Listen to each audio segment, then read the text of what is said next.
This is your News Source Evening Bulletin for today, Wednesday, the 27th day of May in the year 2020. I'm Gordon Mosley, thanking you for joining us. Here's what we're tracking tonight. The Public Health Ministry is once again sounding the alarm over the skyrocketing cases of the coronavirus in neighboring Brazil and the threat to communities in southern Guyana. While announcing that this country has recorded no new cases over the past 24 hours, Chief Medical Officer Dr. Shamdeo Prasad expressed grave concern today over the situation in Brazil and the possibility of imported COVID-19 cases from that country. The ministry is gravely concerned with the alarming situation emerging just across and along our borders, as our indigenous brothers and sisters are at extremely high risk for the influx of imported cases and for contracting the disease. The authorities in the Rupununi region, which borders Brazil, have been calling for a lockdown of the region. The region has reported just one case of the coronavirus so far, but there is concern that the numbers could climb with the threat next door and local persons ignoring the health measures. The chief medical officer said the way citizens are going about their daily lives as if the pandemic does not exist flies in the face of health workers and their efforts. To complicate issue, we continue to witness the downright nonchalance of our residents who are intent on carrying on with their laissez-faire lifestyle, seemingly unappreciative of the selfless effort of our frontline workers who are risking their lives for our protection. Is this callous attitude going to persist until Guyana is swarmed with a high number of deaths? Dr. Prasad said the efforts in limiting the spread of the coronavirus disease are dependent on everyone, since a rise in cases could overwhelm the health authorities. The health ministry also reported today that 5 more persons have recovered from the coronavirus in Guyana, taking the total number of recoveries up to 67. There are still 61 active cases in the country. More news coming up in a moment. We all want to stay in touch, right? Now, even more than ever before. So to keep your connection strong, GTT is going 2 for 2. Combine GTT mobile and home internet services and we'll give you 2 gigs of free mobile data each month. With 2 GTT services, you're fully connected at home and on the go. Visit us online at gtt.co.gy/2for2 to learn more and start doing more with 2 for 2 from GTT. Stay safe, stay strong, Guyana. We're in this together.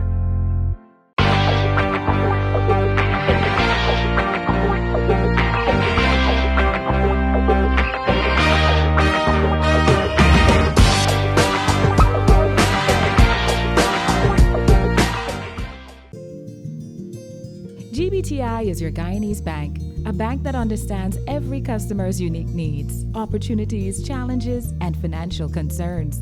At GBTI, we see you for you.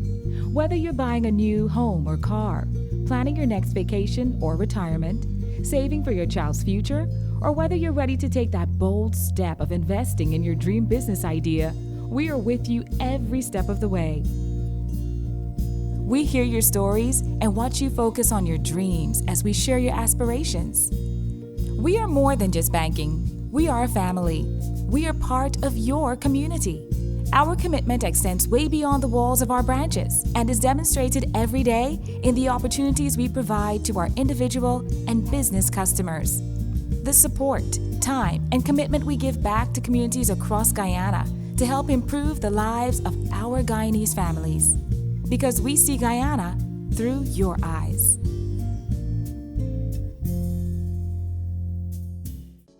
Parents and guardians, you are encouraged to tune in to the Guyana Learning Channel, Cable 29 or Channel 42 for daily educational and interactive learning sessions. The nursery program airs from 6 hours to 9 hours. Primary programs from 9 hours to 12 noon. We also air informative documentaries from 12 noon to 13 hours. And our secondary level programs are aired from 13 hours to 15 hours. Please continue to listen to our radio broadcasts. The interactive radio instruction for grades 1 to 3 daily on Voice of Guyana from 9 hours 30 to 10 hours for grade 1 pupils, from 10 hours 30 to 11 hours for grade 2s, and 13 hours to 13 hours 30 for grade 3 pupils. Please remember to tune in to benefit from these educational opportunities. A message from the Ministry of Education.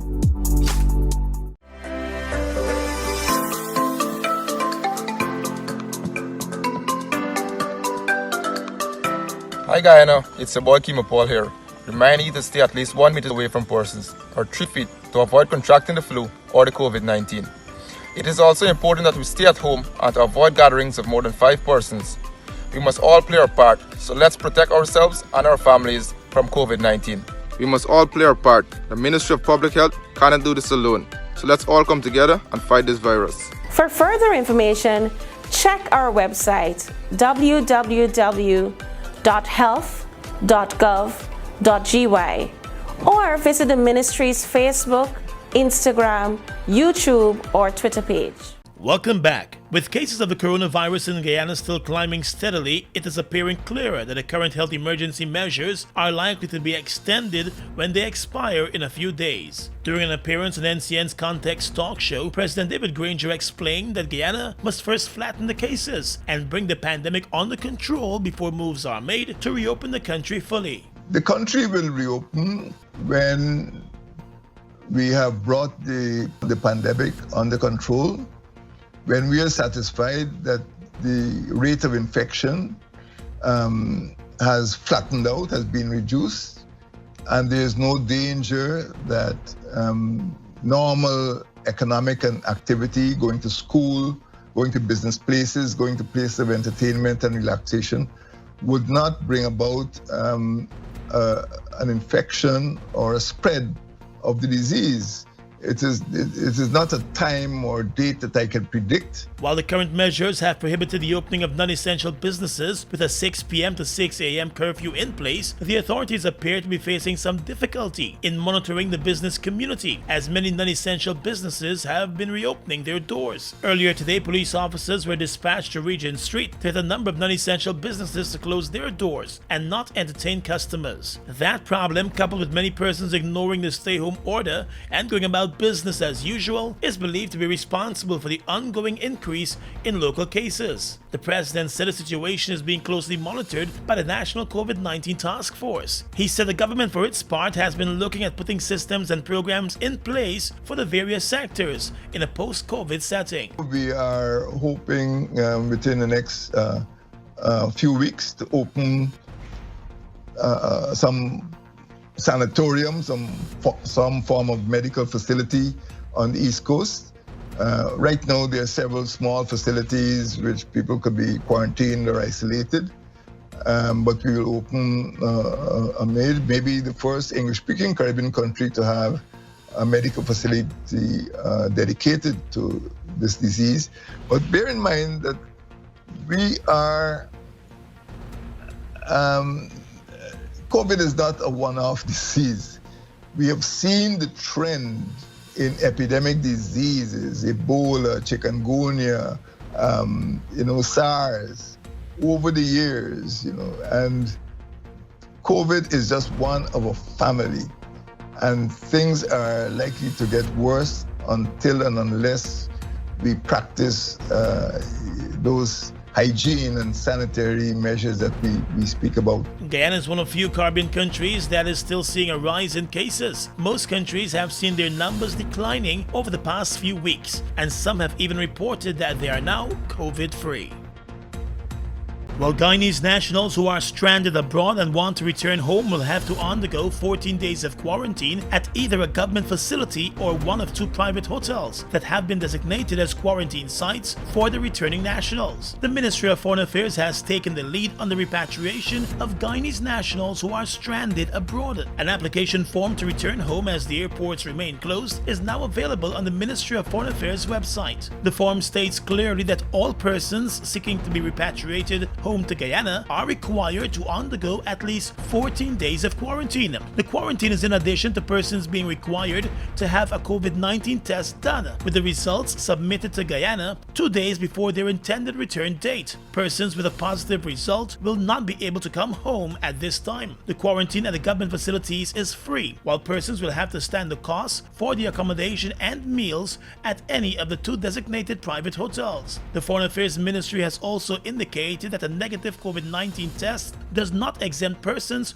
from the 14 days of quarantine upon their arrival in Guyana. As part of the application process, citizens will have to agree to comply with the quarantine rules and to cooperate with the health officials who may be assigned to them. Additionally, during their quarantine, persons will not be allowed visitors. While care packages from relatives will be allowed, those packages will have to be sent through the Civil Defense Commission. The repatriation of Guyanese nationals is expected to be done in batches. Approval has already been granted for the first batch of 300 persons, while additional persons will be considered sooner. The returning citizens will have to stand the cost for their flights back home. Although approval has been granted for the return of the first batch, finding a flight back home appears to be causing a major headache for them. With scheduled carriers still not operating to Guyana, chartered flights are being examined. A one-way ticket on a chartered flight at this time might be more expensive than the cost on a scheduled carrier. Additionally, those charter flights will also have to get approval from the civil aviation bodies in the home country and in Guyana. With regard to getting those COVID-19 tests done, in the US, some persons have complained that while in some states the COVID-19 tests are free, in many instances getting the test done could fetch a cost of more than $200.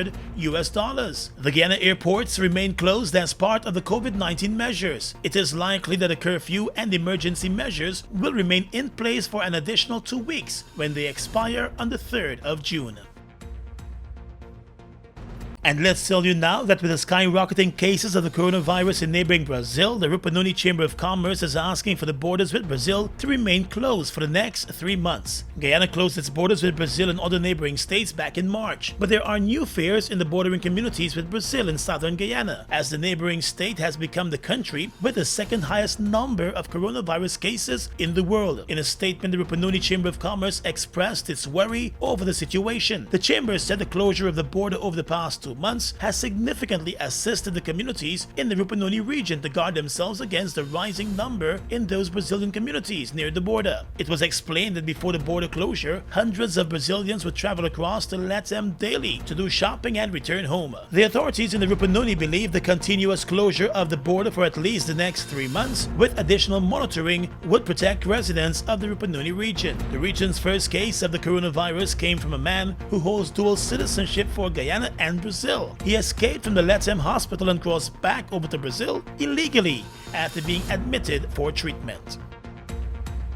Municipal news right now. City Mayor Ubraj Narain is calling for more assistance for the municipality as it continues its efforts to fight the coronavirus in the nation's capital. At a press conference today, the mayor said that while the council has formed its own task force to plan its efforts to curb the disease, he believes the city council should also be sitting on the national task force, since many decisions being made impact directly on the city. Mayor Narain said he would like to be consulted more before some decisions are made, so that the city could better prepare for the impact. With most businesses in the city closed because of the current emergency measures, the city council has lost more than 65% of its income, and that could add an additional strain to the already cash-strapped municipality. When I make mention of the city is not like a light bulb, I cannot switch it off like that.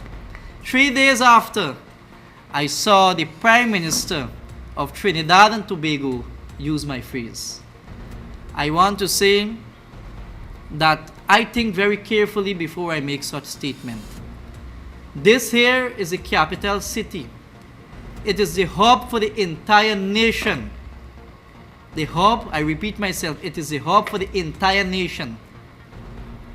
We have to put system in place so other areas can able to sustain themselves.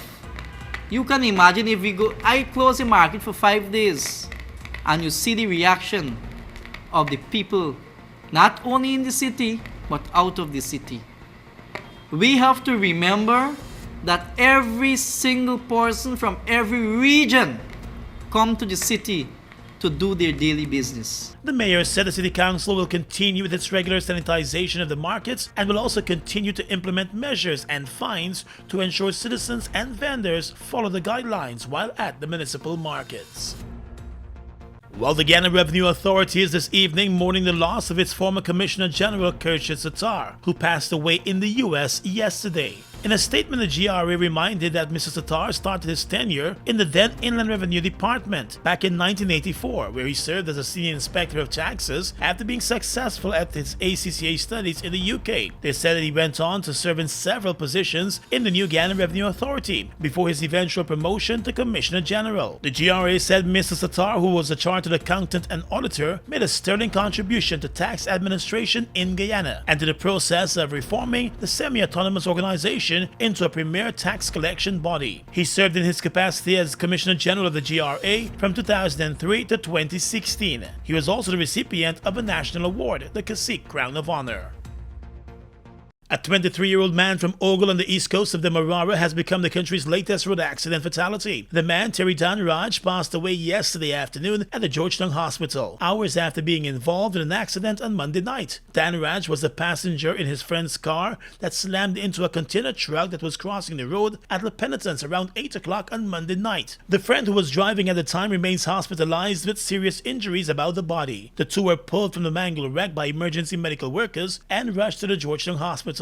Although there is a curfew in place, Guyana has seen an increase in road accidents during those curfew hours. Across the region is coming up next. Wondering how you can access free learning materials for your children? Parents and guardians, please visit the Ministry of Education's website at www.education.gov.gy to access textbooks, past papers, and practice tests to keep your child engaged in continuous learning. When you have accessed the site, go to the Students tab, wait for a second, and choose the appropriate option. You now have access to the resources you need. You are encouraged to take advantage of this opportunity as we strive to provide the best education for the nation's children. A message from the Ministry of Education. They've made a positive impact on the heavy-duty transportation industry in Guyana since they've arrived. Guyanese are amazed at their power, durability, efficiency, and superior handling capabilities. These are brand new trucks, manufactured in partnership with German, Italian, and French companies. They have a powerful reputation for operating under very adverse Guyanese conditions and come with full after-sales service and spare parts. They're the most sought-after trucks today, with over 500 units in Guyana, and they're available in over 100 countries, including South America and the Caribbean. Be smart. Buy brand new ST Howo trucks today. Call 608-4998 and arrange for an inspection at ST Truck Guyana Incorporated, Block B, Public Road, Coven and East Bank, Demerara. We are legions of men standing strong, but never too proud to stoop and help someone. We must send a clear signal to all. Do right. Walk in upright ways, knowing that's what being a man is all about. And ever aware that things will only get worse when good men do nothing. Stand strong. Be the one to live right. Falls, a trademark of China's Zhanghao Incorporated, located at Land of Cane in East Bank, Demerara, was incorporated in April of 2013 with over $10 billion Guyana dollars invested in a state-of-the-art 100,000 barrel fuel storage facility, a modern service station, an office complex, and a modern wharf that can berth international vessels. Having no association with any other fuel company, Falls imports its own fuel, which meets quality specifications, has all the legal permits, and is in compliance with international requirements. Its bulk facility can load 8 trucks simultaneously at a rate of 1,000 liters per minute, while the service station can service 12 cars at a time using computerized fuel pumps, which can facilitate the use of ATM cards. Through its professional team of mostly Guyanese, Falls wholesales and retails fuels to the public, including farmers and miners, and will continue to positively contribute to Guyana by providing quality products, service, and attractive prices. Try Falls today for all your fuel needs. We can reduce the risk of contracting viruses by strengthening our immune system, and one way of doing this is by eating as healthily as possible to support optimal immune function. Micronutrients essential to fight infection include vitamins A, B, C, D, and E, and the minerals iron, selenium, and zinc. Here's what we need to know about the foods we can eat to get them. Vitamin A is found in fish, egg yolks, cheese, nuts, seeds, whole grains, and beans. Vitamin B9 folate is abundant in green leafy vegetables, beans, nuts, and seeds, and it's also added to a lot of the flour that we use in Guyana.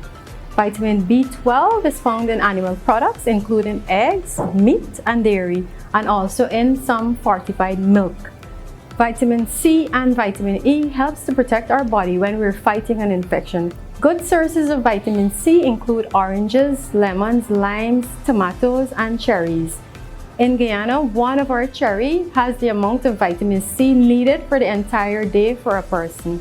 Vitamin E is found in nuts, green leafy vegetables, and vegetable oils. Although sun exposure allows the body to produce vitamin D, food sources including eggs, fish, and some milk and margarine brands may be fortified with vitamin D, meaning some extra has been added. Most people need just a few minutes outdoors most days to get enough of the vitamin D needed. And beyond diet, there are other measures you can take to stay as healthy as possible.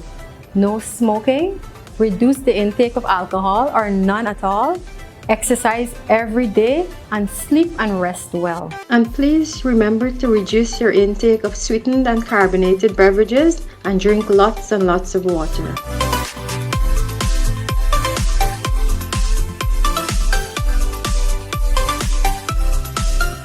Across the region right now, Caribbean community countries will adopt measures that will ensure the safety of their citizens as well as tourists as they prepare to reopen their borders in the aftermath of the coronavirus pandemic. That's according to Prime Minister of Barbados, Mia Mottley, who is also the chair of CARICOM. Mottley told the BBC World Service that the regional countries, whose economies are highly dependent on the tourism industry, had been severely affected by the coronavirus, which was first detected in China last December. She said the pandemic had presented a difficult moment for the region, and the region is trying to balance lives and livelihoods like elsewhere. The Prime Minister noted that she's hoping that the tourism sector will become functional within weeks rather than months, but she said the region needs to make sure that they touch all bases. Well, the international group Human Rights Watch is warning that the Venezuelan healthcare system is not prepared for the pandemic and that this will be both a danger for Venezuelans as well as the entire region. Venezuela has 1,211 confirmed cases of the coronavirus, along with 11 deaths. But Human Rights Watch believes that the real number is almost certainly much higher due to limited reliable testing and the lack of transparency in Venezuela. The organization said the situation in the country may drive people to try to leave the country, further straining the health systems of neighboring countries and imperiling regional health more broadly. And finally tonight, international news. The BBC is reporting that new swarms of locusts are increasing the risk of food insecurity for millions of people in East and Central Africa who are already reeling from the impact of the COVID-19 and flooding. Locust invasions in recent months are estimated to have destroyed thousands of hectares of crops in Kenya, Somalia, and Ethiopia. Heavy rains that have led to flooding have also created favorable conditions for the breeding of locusts. The latest generation of swarms, feared to be as big as 400 times larger than the original swarms, are expected to hatch in June when crops are ready for harvest. And that's your News Source Evening Bulletin for tonight. I'm Gordon Mosley reporting.